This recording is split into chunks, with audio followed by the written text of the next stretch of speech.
my God.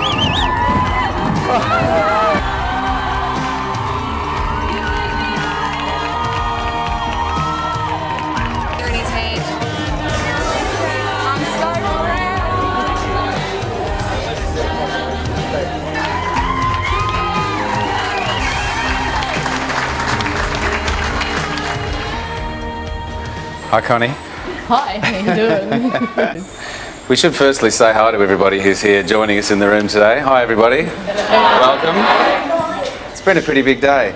It has, yeah. One of the first things I'd like to do is actually give you a bit of a kiss and a cuddle.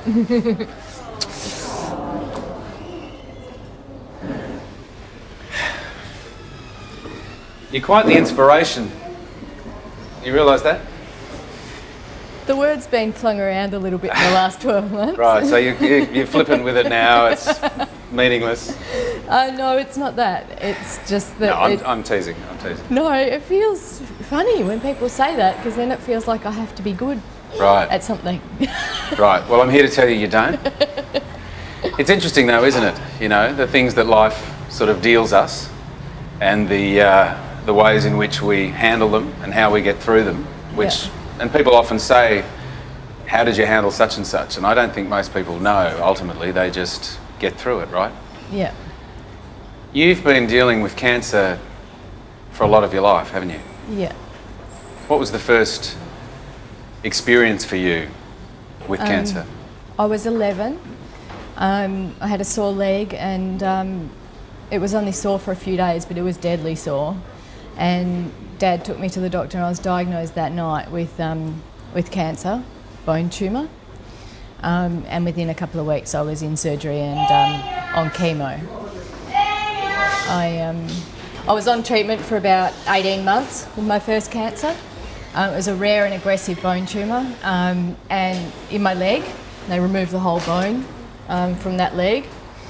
And I was able to sort of recover from that. I was in the first generation of people to survive those sort of harsh, aggressive bone tumours because prior to me there was very, very low survival rate. Right. Prior to my generation. So I was lucky that when I got diagnosed and the fact that I was diagnosed so early. And then in your 20s? Again, yeah. I had a cancer that was the result of a genetically wrong pregnancy. And so I thought I was pregnant, thought I was having a baby, which I didn't think that I could do. I was told most of my life that I couldn't have children because of the first cancer and the harsh treatments that I had for that. So we were delighted. We were pregnant and expecting a little baby, and it turned out that it wasn't a baby and that was actually cancer. So there was more surgery and chemo. That's really not the news you want to hear, is it? That you're not actually pregnant but you've got cancer? Yeah, no, it wasn't the news I wanted to hear at all. It was a real roller coaster, that one, because I was in my early 20s and we weren't expecting to have a baby. We weren't expecting to get pregnant, but when we did get pregnant it was an immense high. And tell me about that. You've got a couple of kids? Yes, I've been really lucky. Okay, can anyone hear me? No. Okay. You'll have to watch it later. So yeah, I've got a 6 and a 7-year-old now. Right. 2 little boys. I was very lucky with those. When I was 29, I had Willoughby. Yeah. He was a little preemie bub, and we spent 8 weeks in hospital with him when he was first born. And then a year later, Hamilton came along, and so they're only a year apart, just like me and Sam. Right. Which is what I wanted. As soon as I had Willoughby, I said, okay, we're trying for our second because I want them to grow up like me and Sam. And then when you were diagnosed with breast cancer, how old were your boys then? They were 3 and 4. I was 33. So Willoughby and Hamilton were 3 and 4. I was diagnosed on Willoughby's 4th birthday. So I got home from the doctors and sort of nodded across the table to my husband that it was cancer. And can I just ask you, you've experienced cancer as a young girl, as a girl in your early 20s, and then again, breast cancer. You've lived with this on and off throughout your life. What was your relationship to cancer by this point? We have a love-hate relationship. Right. Cancer loves me. Cancer loves you and you hate it. Yeah, I like as a teenager or 11-year-old, I wasn't too keen on the idea. I wasn't very happy. I felt a bit sorry for myself. But then I felt like I had achieved something by kicking its butt. Right. And sort of went on and sort of felt a bit formidable. Well, and that you've just said, you went on, you felt formidable because you kicked it. Is that a feeling that you then can't ever let go of in your life? Is that a feeling that you rely on or that you draw on now? Well, I think the game's changed because, with my second cancer, it wasn't a serious cancer, but it was a very emotional cancer. Right. And so I knew that I was going to survive that. There's a very, very low risk of death with that particular cancer. So the game changer being that... The game changed with the breast cancer. Because of the risk of death? Yeah, and because I was a mum now. And I had people relying on me now. Whereas before I was a child and I was being protected. Right. And then I was in my early 20s, carefree, young. And how do your boys and your husband deal with the cancer that you live with every day now? The kids are great. They know that I have cancer. They know what breast cancer is. They know that I've had my breast cut off by the doctors. Sometimes they look to see if they're growing back. Right. But yeah, they understand that people can die from breast cancer, but they don't know yet that I'm not going to survive it. At the moment, we tell them that Mummy's taking all her medicine and doing everything the doctors say, and that the doctors are doing everything to make Mummy better. I have to assume that you, unlike other people in the world who don't grow up with cancer, have inevitably developed a certain resilience and a certain kind of perspective, philosophical perspective on the world, etc. Because of this. There's got to be a toughness about you that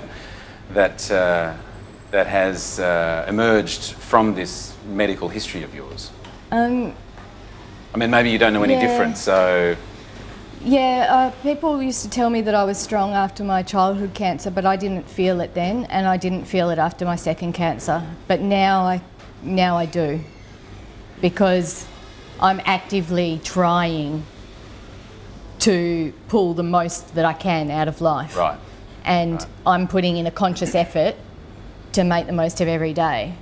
That's something that I'm actively doing, whereas before, all I was doing was going and getting my treatment. Yes. Whereas now, I'm actively working out ways to get through it and to leave good memories for my kids and to live the rest of my life in a way that I want to live it. Well, speaking of now, here we are today. Yeah. On a fairly special day. Some dude rode in on a bike today into town that some of you might have heard of.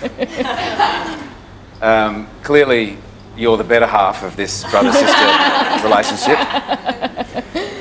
I have to say, just for me personally, I met Sam. I was working on a film nearly a year ago now, and up in the Flinders Ranges, and Sam comes riding through in his pink shirt and on his unicycle, and I've never felt such inspiration before. Yeah. And in talking to Sam about all of this and about you, he put everything into perspective and basically said, you're the captain of the team. This is for you, essentially, and that you're a driving force for him. And obviously it's complicated. I understand that it's complex, I suppose. Has the relationship between you and Sam, you're a year older than Sam, as you point out, has the relationship always been the same between you two? As far as who's leading the charge and who's not? It's similar. Similar? Yeah, as a child, we played the games that I wanted to play. Right. So it was more likely like to be find the cancer in my leg game.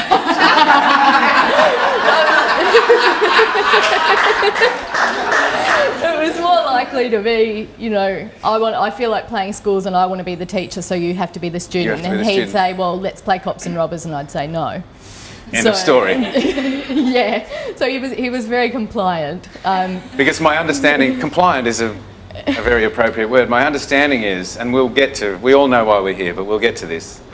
My understanding, it was your idea that Sam takes on this particular physical journey around Australia. Is that right? Yeah, it was. It was a bit of a challenge, and it wasn't well thought out. it definitely evolved. The idea definitely evolved over a few drinks, but I was keen at that point in my life where I was seeing. So I was incredibly happy with my life when I was diagnosed. I had the most amazing husband, 2 wonderful children. I had the best job I've ever had in my life. I had really good friends. I had my dad living in Canberra with us. Had friends, family, love. I had everything you could want in life, and I was so incredibly happy. And when I got diagnosed and realised that I was going to die, I wanted Sam to feel some of the happiness that I was feeling. Right. And Sam hasn't necessarily been the happiest person for a lot of his life. He's had a lot of challenges, and I think that I was really lucky as a child to spend time with him as a brother, because he was very kind and generous and big-spirited and big-hearted as a child. And he was an amazing force to be around. He has an amazing energy, and he can really inspire people to be the best they can be.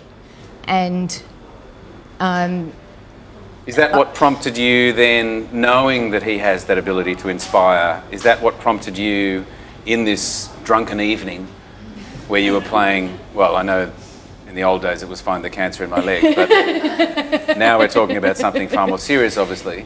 But is that what drove you, because you knew that he was going to be able to inspire people the way that clearly he has? Yeah, and I thought that he could be happier.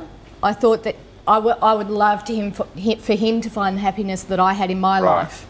And that I wasn't ready to die, so I wanted the people around me, my family especially, to go on living their lives for me, so that I could die in peace knowing that they were going on in a happy direction. And that he was going on in a happy direction. Yeah, that was very important to me. So setting him a challenge that would give him something really worthwhile to work towards, and something where he could use his natural energy and magnetism and intelligence and unicycle skills. Unicycle skills, yeah, but it's more the stuff in the head than the heart. No, absolutely. Like the legs, yes, and you know, he has to have the core strength, and he has had to train for 2 years to get road ready. Yes, that's important, but it's what's in his head and his heart is what makes him, the essence of Sam. And did you know, without a question, that he would make it all the way around Australia? The only time I ever doubted it was before the ride took off. We spent 2 years planning it, and we had various sponsorship deals and they fell over, and so we were having trouble getting the support that we needed behind us to drive it, and it nearly fell over a few times then. That was the only time I doubted it. But it wasn't his ability you were doubting, it was just the getting it off the ground, essentially. It was just logistics. And about your family, your husband and your boys, I imagine nothing but support behind you and Sam for all of this? Yeah, I've been on my computer for a lot of the year. Right. I've been in bed, you know, recovering and trying to stay well, or working on Love Your Sister for a lot of the year, and the family. I was going to ask you, when you are well enough, and you have been well enough, what work on Love Your Sister have you been able and managed to do? Mainly, well, initially we worked on all the logistics and sponsorship and all the organisation of the whole ride together. Right. But then when the ride actually started, we got an admin person on board, and she took over all of that, and I started doing all of the social stuff. So people who had found a connection with Love Your Sister out there on the road and wanted to stay in touch with us, I was the person back at home who had time to email and do all the social. So I've So you were hearing and feeling some very personal stories all through all this as well. So all around the country, people, and even overseas, people contact me and tell me how inspirational Sam is and how inspirational I am. And is that inspiring for you? Is that inspiring for you to know that you're connecting with others on that level? Yeah, and it really keeps me going because because every time I get told that that I've inspired somebody, I feel like I have to be worthy of that. Can I be really blunt and ask you if you believed that you would still be sitting here today? I really hoped. I really hoped. Right. But my health has improved so much over the year that my doctors recently said this doesn't happen very often, but you know, we gave you initially a prognosis of 6 to 12 months. And now we're thinking that it's likely that you could still be around in a year or 2 or maybe even 3. Do you need Sam to keep riding his unicycle in order to keep that going as such? Well, the poor thing, you know, he'd have to sacrifice his life to give me life. I don't think that would be very fair. He's told me he's prepared to do that, so I think you're okay there. Now, let me ask you about when Sam was on the ride. So you got it up. It's all happening, he's out there, he comes past us, I think on day 23, something like that. And I'm thinking, who was that guy that just rode through on a pink bike? And he's got places like Kosciuszko to deal with. Yeah. I know Kosciuszko was tough. Yeah. What was your, obviously you love your brother, there's no doubt about it. What was your feeling about his struggle and his difficulty through that period? I don't know how he's done it, and it's so funny to hear him talk, because when he says, there is no pain for me, because when I'm struggling I just have to think of my sister and think this isn't half as bad as having breast cancer. I think I'd rather have breast cancer than ride up Kosciuszko. Right. I could just pop a few cancer pills and I'll be right. Right. He has to pedal 5 million times that wheel had to go round. So you're basically constantly inspiring each other. It's clearly a close-knit relationship between you two, as I guess all of us hope that any sibling relationship would be. So you're inspiring each other. He's riding up a snowy mountain, or whether there was snow on there at the time, I'm not sure. No. And you're feeling inspired by him as well. Yeah, absolutely. We do spur each other on, for sure. And you know, those phone calls where we get to catch up every now and then and sort of tell each other what we've been up to and what's been happening, you know, on the other side of Love Your Sister. How often was that? How often did you talk to each other? It varied, you know, sometimes every day and then sometimes not for 3 weeks, 4 weeks. And what do you reckon, was there a sort of a pinnacle moment of that whole 12-month ride of his that really struck you? As far as, as far as what was going on for you, but as far as what was occurring for him? Yeah, for him, from back home, watching it from back home, I would say that the Untitled track and Kosciuszko were definitely the biggest challenges. Right. And I wasn't that keen for him to do the Nullarbor, to be honest. But we'd started this thing we couldn't very well pull out. Right. I felt like after Kosciuszko he'd really done enough. He'd proven his point. And where was that in the whole? So just before Melbourne, just before Tassie at the end. So okay. Yeah, he had to go back to do the Nullarbor because we ran out of time. Yeah. So he did that, went back for Nullarbor and then did Tassie before finishing. So yeah. And let me ask you, how do you feel about being here today? About him riding up, obviously, as we all sat there and watched him ride up, and I'm sort of an outsider in this whole experience to a certain degree. You're clearly in the middle of it all. Yeah. You've got a couple of thousand people in Fed Square watching. This silly young man comes riding up on his unicycle. I so was wanting him to be juggling at the same time. I think emotionally and metaphorically he's been juggling for the last, probably 35 years of his life to some degree. It was pretty inspiring for me. How has this been for you today? Absolutely incredible. A highlight of my life for sure. It has to be up there in the top 5 moments of my life. What are the other 4? Having my children. Right. The beginning of Love Your Sister. Yeah. And probably a family holiday that we had a couple of years ago when I was really, really sick. Right. And our whole extended family got together with my husband and my kids, and my whole extended family got together. That was really special as well. So I thought I was dying at that stage, and I thought it was the last time I'd get to see most of my family. So that was definitely up there with the special moments. But yeah, I mean, they all rate very highly, and today I'm absolutely exhausted because I'm just so emotional. Of course, you've clearly been on your own Kosciuszko roller coaster. Yeah, I didn't know. I was nervous and excited this morning, and then when I saw him, I was all teary and shaky. And did that increase as I think it was 1.2 k's away he was when we talked to him on the loudspeakers. When he was 300 metres away, I was literally I couldn't stop shaking. I had to hold my hands together to stop shaking. And had you seen him on the journey? Had you flown to anywhere of where he was on the journey? Yeah, I saw him at some of the capital cities. Okay. I have to stay near a hospital, so I couldn't do any of the outback stuff or regional stuff, which was a shame because that was some of the stuff that I was really daring him to do, right, and would really have liked to have done in my lifetime, but he's done it for me now. Right. But yeah, I did get to see him in the capital cities where I could stay safe near a hospital. Yeah. Well, I think it's probably a pretty good time to bring the young fella in because there's a few challenges that I want to talk to him about, apart from obviously the personal, emotional, family challenge that these two have both been through. You're clearly a very tough girl. Thank you. You are an inspiration. Thank you.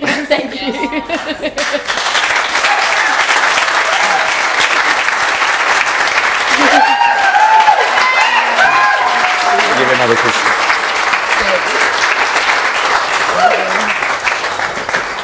So here he is, the big fella with the sore nuts. How are you, man? I'm okay, I think. All right. Yeah. I cannot believe, I'm sitting here, I'm supposed to be asking you questions, and I cannot believe the journey that you've been on, and I cannot believe the journey that you've both been on. But I just find it impossible, as I'm sure all of us do, to fathom what it takes to physically do what you've done, to ride around Australia on a unicycle. I find it hard enough not to fall off my bike on Beaconsfield Parade, and it's just a normal two-wheeled push bike. And I know you've ridden a unicycle for some time in your life anyway. But the inspiration, and I said this to you, when you came to Maree, you spent the night, we went to the pub, then you headed off, you rode off into the sunrise or the sunset, whatever it was, the next day. I suddenly couldn't care less about the movie that I was working on at the time. Everyone thought Rob Pattinson was, pretty exciting. Well, no one gave a shit about Rob after that moment, to be honest. I seriously, as I say, the inspiration, I think, is, and the putting things into perspective is the thing that has really struck me. What you whinge about, what's important, what's not important. Clearly, your sister is one of the most important, if not the most important person to you in your life. And she has been a major driving force for you. Was there ever any question about taking on such a task? Yeah, I didn't want to do it. Really? No, I said flat out no. In that drunken evening, yeah, when she said, I said no, I'm not going to be away from the family. Right.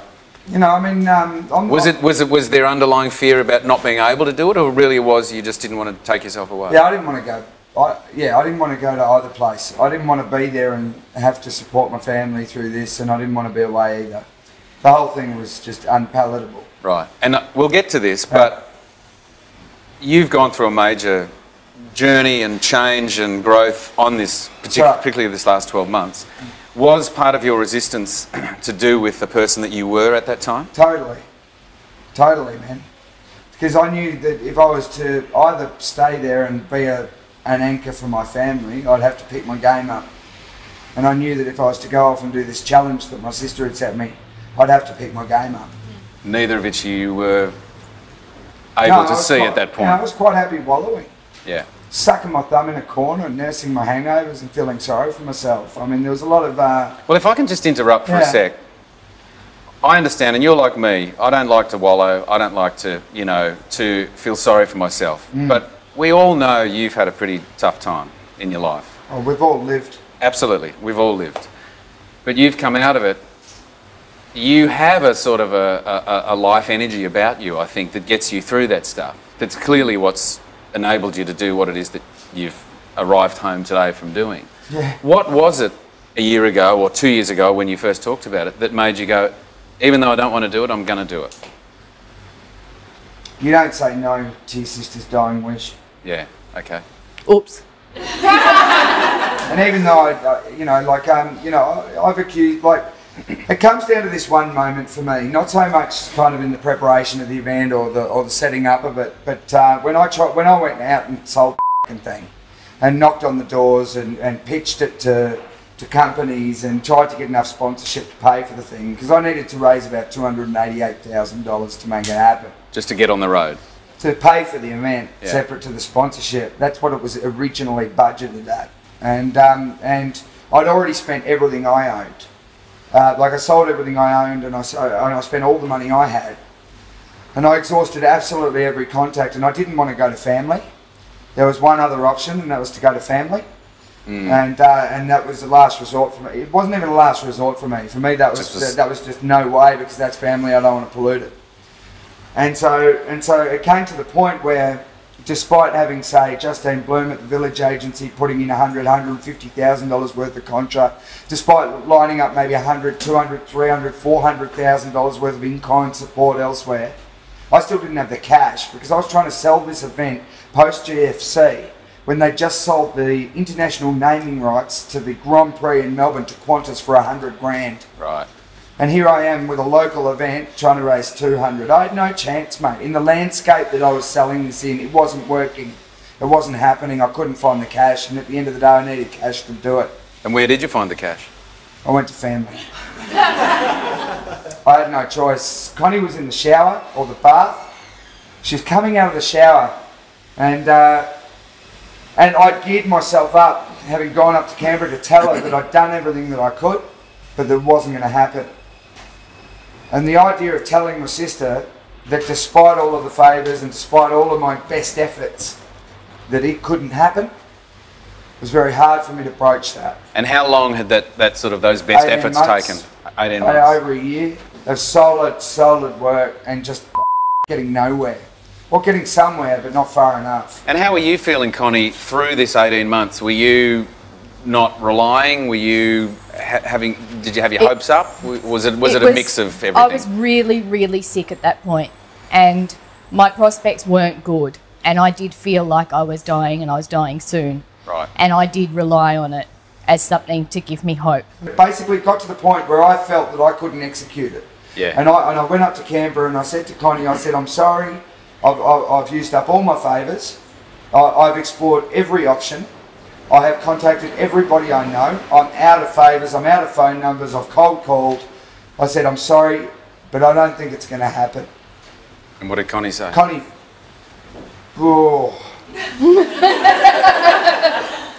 mate. She did something I was very unhappy with at the time. She said, she wasn't this bad. She said, I know I can't say this, but I'm gonna. ... And I was like, just don't. What I needed at that point was for her to look at me and say, I know you did your best, I'm really sorry it didn't work, come here, give me a hug. I felt so bad for not being able to get it to the point where we needed it, that I wanted her to tell me it was okay to fail, and that it was okay if it didn't happen, because I tried my best, and she knows I tried my best. That's what I was looking for. Right. But she didn't say that. Were you looking for that because that was still the guy from a year and a half ago who went, this is... Yeah, you're nailing me, man. It's alarming. It's very alarming. Yeah, totally. Absolutely. So perhaps I was looking for excuses, but she said, I know I can't say this, but I'd be really upset if it doesn't happen. And I thought, you manipulative little bitch. And have you been saying your entire life, you manipulative little bitch? Yeah. But you know, there are characters in this world all you can do with them is really manipulate them. Like it's, and so I said, And you are a mere pawn in her yeah, chess game. totally. Well, we had a fight about it. I said, you can't say that. No way, that's wrong. You know, like that's just wrong for you to say that right now. Right now, I need your support, man. It's not going to work. If I tell you it's not going to work, I've explored everything. And did you know, Connie, at this point that there was more that he could offer? That he could... He had just worked so hard and we had so much and we were so close that it seemed a real shame to put it down at that time. But I couldn't see that we were so close. All I could see was that I'd failed. Was that it was over? Yeah. I failed. I didn't get enough of it in play. I didn't see that we were close at all. And so she left me with that little tidbit. And I went home, Connie, she got cancer. You know, like, and I went home, and sure enough, a day later, I got back on the phones and I kept hustling. In all of this, I'm curious about the changes for you through this whole process. Sure. I mean, you're taking on something that I assume you've never done before. Also that I know nothing about, really. Right. Yeah. Right. I mean, it's different. I know you rode from Sydney to Melbourne some years back, different. didn't you? Yeah, was that something that sort of just came your way, or did you instigate that? No, that was my apprenticeship. Right. Yeah. I mean, I had a lot more profile then, though, so I was able to more easily leverage shit like that. Right. So after this nod in the car, there's two nods in the car. How long was it between that and when you set off in Melbourne? Another year, at least. Right. And what was involved in that, without going into too much detail, what was involved in that year was really just the setting up as such? Building up the media partnerships, nursing the sponsor relationships, making sure that we mapped it and got the logistics right, trying to find celebrity supporters, because I knew that my profile wasn't enough to leverage the event. How did you map it? Like literally map it? How did you do that? Well, I couldn't map it myself because I don't have that kind of brain. So I got some people to help me, and you know, obviously we're getting everyone to do stuff for free. So I spoke to a guy called Hugh Kingston at Wild Horizons. I got a few people in on the mapping, yeah, that's never concerned me. People can ask me what road I'm on, and I'll never know. I just ride where I'm told. I'm not geographical. Yeah. In fact, I'm not very much of anything. I'm so scattery and I'm so kind of haphazard in my brain that I struggle to talk logically the way a lot of people do. Did you feel any changes in yourself at that point, or were you so driven by Connie and what was going on for her and this objective? I didn't feel any changes. What was happening is I was getting fit, getting ready for a departure date. The departure date would be postponed, and then I'd get back on the drugs and the alcohol, and then I'd spiral and I'd go back down, and then I'd have to pick myself up again and try and get clean, get back to the gym, face my trainers, and then I'd get fit again for a new start date. The start date would be breached. I'd spiral back into drugs and alcohol. How many times did that happen? 3 or 4 over 18 months. Right. And the departure date moved because of various reasons? Yeah, it's not that easy to get all the ducks in a row. Yeah, right. So we jump to the departure date. Yeah. Which is, what date was it? Feb 15. Feb 15 last year. Yeah. How are you feeling at this point? Yeah, like the hard work had already been done. Right.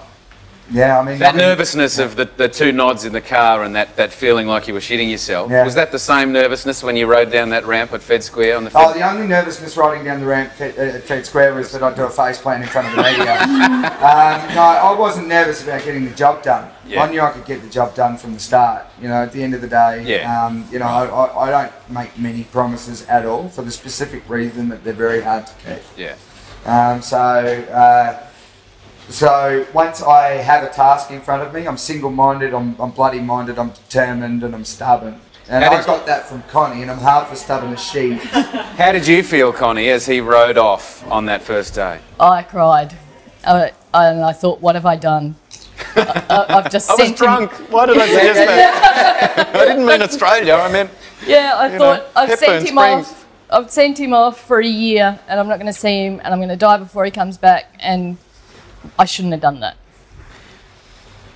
Did you, not that you would have known, did you know that Connie would be sitting here today? No, I didn't think she would be. You didn't think she would be? Yeah, every time she came and saw me in a capital city and we said goodbye, I was absolutely convinced that was the last time I'd see her. Right. I went through that too. I never, ever, ever allowed myself to think that the fairy tale would come true. Because I knew that the minute I expected or thought that she'd be here is the minute her health would take a turn, because you can't get ahead of yourself. Yeah. I said to Claudia, we were sitting in the crowd today, you arrived, it was the most amazing moment watching you two hug each other, which I have on my phone in case anyone said. I said to Claudia, obviously, it's incredible that you're here, it's wonderful, everything about you being here is positive. And I said, in my usual negative way, today would be a very different day if you weren't here. I think there's no question about what... I don't think we would be here right now like this if she wasn't here. You would have ridden home though, eventually. I would have ridden home, but it's not like I would have done it to fanfare. I would have done it to black flags and tears, mate. Yeah. You know? Well, and you know, it's speculative stuff that we don't need to think about. But what I was really struck by today was how powerful and amazing it was that you are here. Yeah. And hopefully you're here for a long, long time.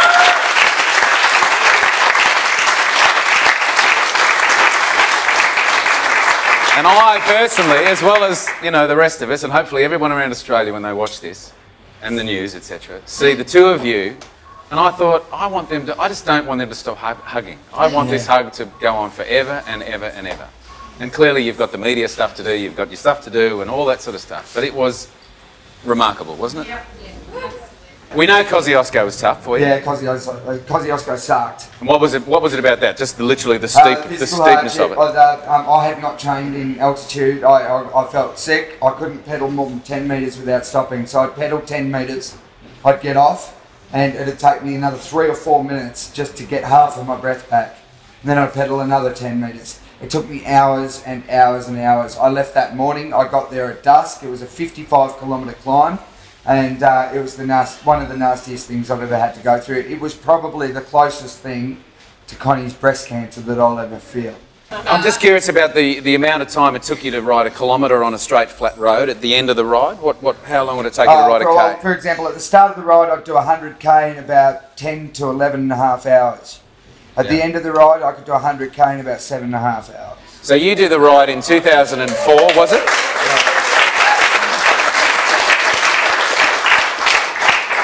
Was it 2004, Sydney to Melbourne? It was October 23 to November 24, 2003. How long did it take you to ride from Sydney to Melbourne? 33 days. So we covered 1,000 Ks in 33 days. And on this ride, for example, from Alice Springs to Tennant Creek is a 500K run. I did that in 3.5 days. Wow. So technically speaking, I could have ridden that first Sydney to Melbourne run at 10 years younger, you know, without middle age. Right. I could have actually ridden that in about a week, and I took 4.5, 5 weeks to do it. How do you feel about today? How do you feel about arriving home? And I know that's a big question because obviously there's the success of you making it. There's Love My Sister and what happens now. Yeah. There's clearly seeing your beautiful sister again. Yeah. There's the support from everybody. Yeah. Without asking you to sum it up in a sort of a catchphrase, give us a little rundown of how you feel today.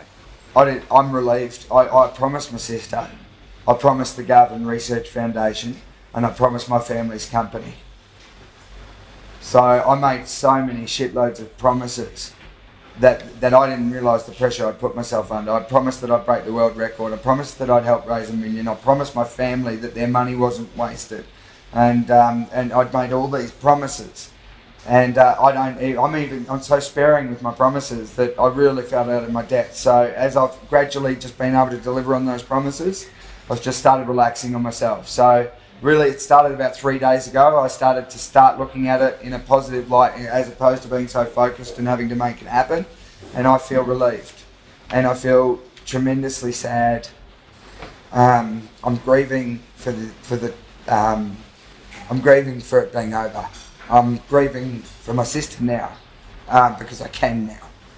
Right. You know, because before that I couldn't allow room for that, because that removes my motivation and it removes what I need to do to stay focused to get the job done. So I'm it's as if I've just heard she's got breast cancer. The magnitude of her illness and what she's going through finally makes some sense now. So I feel awful. I feel relieved. I don't want to be here to watch her die. I want to be out on the road pedalling. I want to be there for her, but I don't want to witness it. So I'm in this position, in this limbo, where I kind of not really where I want to be, because When I'm on the road, I want to be with her. And when I'm with her, I want to be on the road. So I've got a lot to work out. My whole family are really worried about me because of my history. They're really worried that once I stop, because I got off my medication about 8 months ago. I didn't tell anyone. Got off that when I passed the Northern Territory border ages and ages ago. So everybody's worried that if I don't exercise constantly, then I'm not going to be stable. Because historically, over the last 35 years, I've been very unstable. So I feel like the task of trying to stay stable is probably greater than the task of breaking the world record and raising the million. And now I have to, instead of being this idyllic brother that everyone turns me into, now I have to be that brother and I have to be there. So I find the thought of the next year scarier than I did at the start of the last year. Well, let me ask you 2 more questions. Yeah. Where does Love Your Sister go from here? Well, it goes until I die. And it goes well beyond that.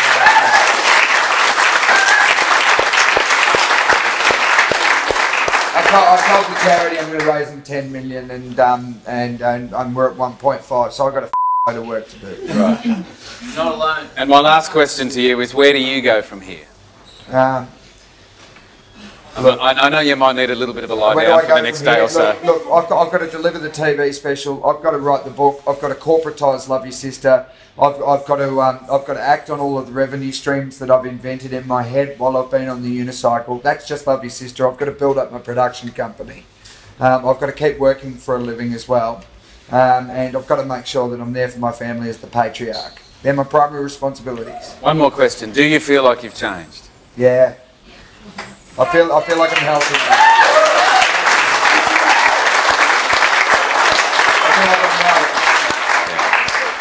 Ladies and gentlemen, a big round of applause for Sam and Connie Johnson.